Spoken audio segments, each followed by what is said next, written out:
we expect leaders most of all to step up. And I think this question of stepping up is really the issue of our age for a couple of reasons. First of all, because I think some of the biggest problems that we face, from climate change to poverty to having to keep our economy growing, will not be solved by some central figure, by no prime minister or president, but by individuals who will decide to step up in their sphere of influence and do something. And increasingly, companies that will stay successful will be companies that create a climate where people will step up and take responsibility and say, look, I own this business. And I'd point to you a very fascinating survey that was done just a few weeks ago at LinkedIn. 17,000 people all over the world asking, what are your biggest pet peeves at work about your colleagues? Very important question for all of us to know, because you might ask yourself, am I doing it? Number one, biggest pet peeve. By the way, the third was leaving old lunch in the refrigerator. So I thought that was interesting. But the number one biggest pet peeve, people at work who blame others and don't take responsibility. 58% of those 17,000 people said the biggest pet peeve at work, people who don't step up and take responsibility. Now, I have a very simple definition of stepping up. Stepping up is seeing a need and deciding you're the person who can, will, and do something about it. Can and will do something about it. Now, today's a great day in Canada. All this week, all across our country, we're having pink shirt days. Many of you know that. You may have teenagers or kids in school. Pink shirt day, a day when we wear pink shirts to stand up to bullies. And make no mistake, bullying is a huge problem. A student who is bullied is 10 times more likely. To 60% of Canadian students say that they are bullied on every given day in Canada. So this is a big issue. Now, many of you may not know the story behind Pink Shirt Day. You may not know that it began 5 years ago when two 12th graders at Central Kings High School in rural Nova Scotia, where I'm from originally, that these high school students, and a 9th grader showed up the first day of school, his first day in high school, wearing a pink polo shirt. All day long, his first day of high school, he is beat up and mercilessly bullied by 3 bullies who tell him in no uncertain terms, if you ever wear that pink shirt ever again, you're going to pay a price. Now, by the way, as an interesting kind of aside, he happened to wear a pink shirt because his mother was a breast cancer survivor, and that was with her on his first day of high school. Now, at the end of the day, Travis and David, these two 12th graders, didn't know this kid, didn't see the incident, just happened to hear about it on their way home from school. And Travis, who's the one on the left as you face it, said to David, he said, we've been in this school for 4 years, we've watched bullying go on, but this has gone something, and why not us?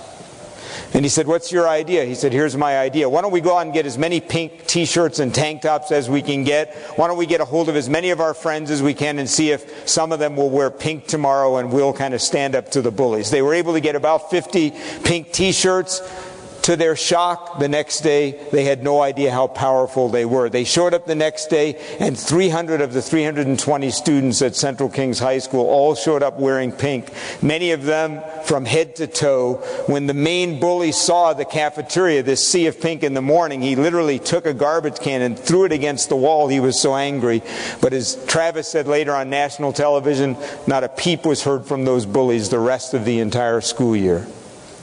Now, what happened when 2 Canadian high school students, and how many of you, by the way, when you saw this picture, you thought, these are not the captains of the hockey team, right?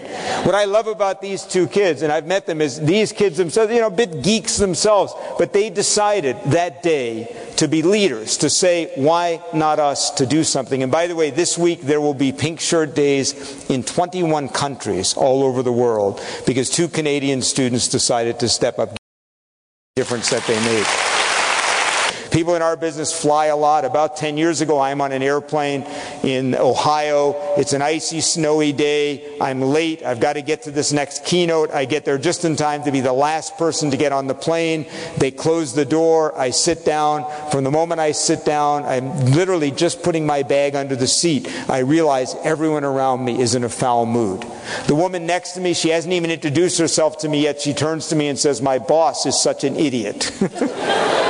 I said, excuse me? She says, my boss is such a friggin' idiot. He's sending me up to this godforsaken place. They never buy anything. They never will buy anything. My boss is such an idiot. And the guy on the aisle across from us overheard her and said, lady, not only is your boss an idiot, he said, but the people who run this airline are idiots too. He said, look at this plane. There's no leg room. He said, they lost my bags last week. We're late as always. He said, look at the ice on these wings. We're going to die on this thing.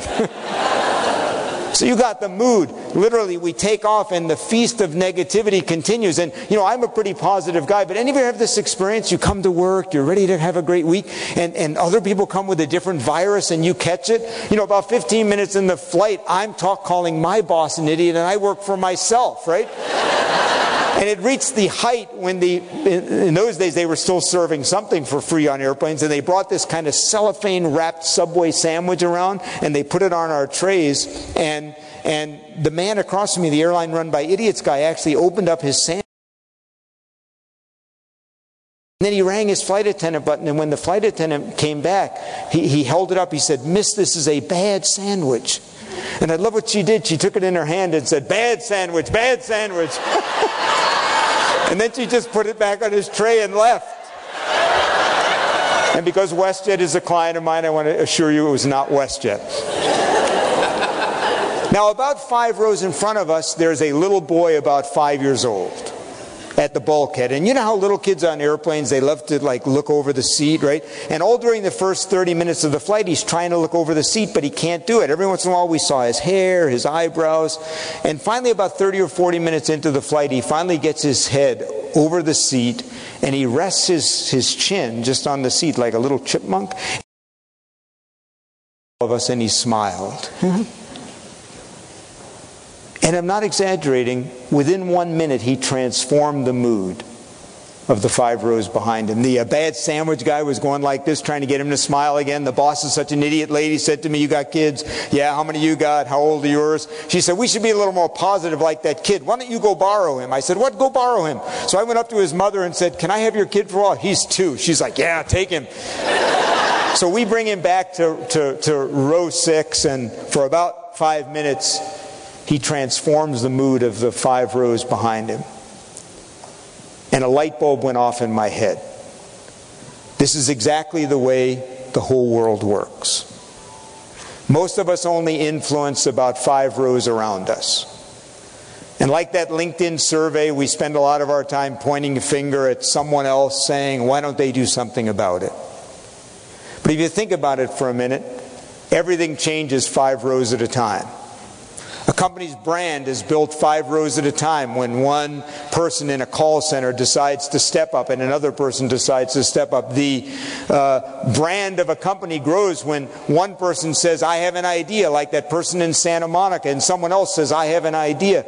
And the biggest problems that we face, from global warming to bullying, happen when individuals in their 5 rows decide, why not me? You know, when David and Travis were interviewed on CBC, national television, right after the first Pink Shirt Day, they asked Travis a very good, cynical journalist kind of question. Travis, do you really think that what you did today can really stop bullying? And I love what he said. He said, well, here's the deal. He said, I don't think we can ever stop all of bullying. He said, but if every one of us just stepped up and did what we could do, where we are, I bet we could stop almost all of it. Anyway, thank you so much. God bless. Thank you for having me.